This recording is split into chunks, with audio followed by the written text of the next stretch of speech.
friend, our band member, PaulDi'annow, passed away, as you are probably aware. And if you're not aware of that fact, you are now.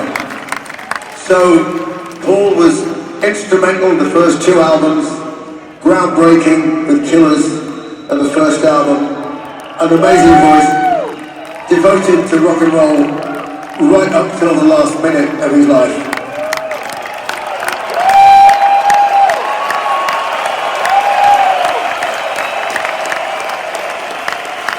So,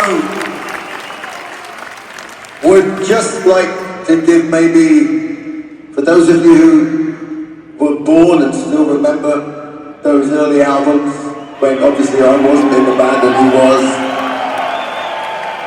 and those of you who were fans of the stuff he did with Battlezone and his own projects afterwards, and for anybody else that fancies having a listen to tracks like Remember Tomorrow and stuff like that, which are absolutely awesome, I'm just going to ask everybody to just take like a few seconds to just say, close your eyes in silence and say, just internally, mentally, if you believe in God, if you don't believe in God, it actually doesn't matter. Just believe in what you believe in and just say, thanks boss for doing what you did.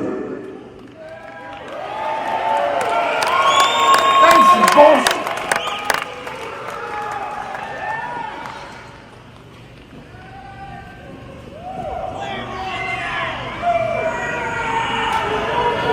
So, Paul, if you're listening,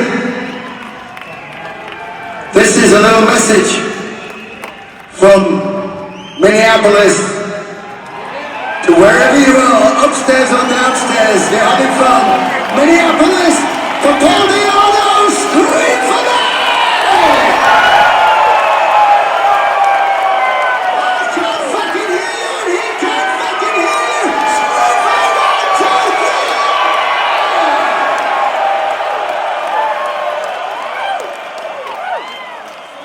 We're going to need a time machine.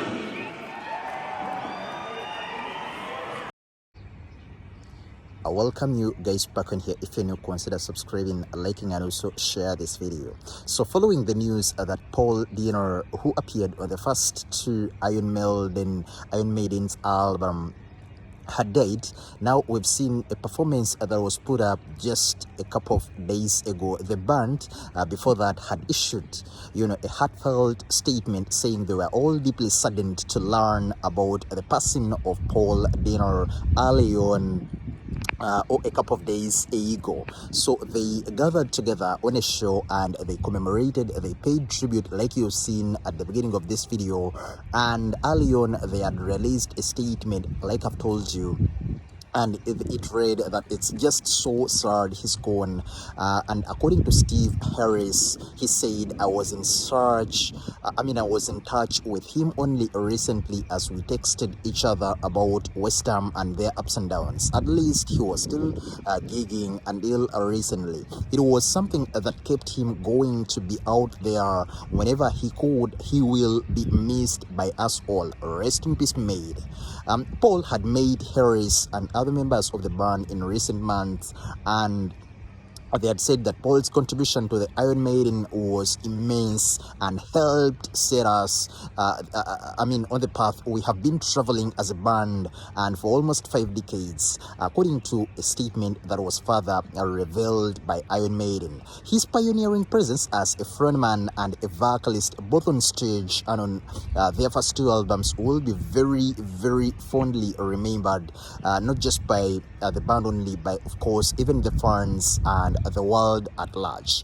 They continued and said they are really very grateful to have had a chance to catch up with a couple of years ago and to spend time with him once more. On behalf of the band, Rod, Andy, and the whole Iron Maiden team, they extended their deepest condolences and sympathies to his family and close friends, plus all the fans. And they concluded with R.I.P. Paul. So that was the commemoration we've just seen at the beginning of this video, and of course the Iron Maiden were paying tributes to the legend that is PaulDi'annowheelchair. Rest in power the king, PaulDi'annowheelchair.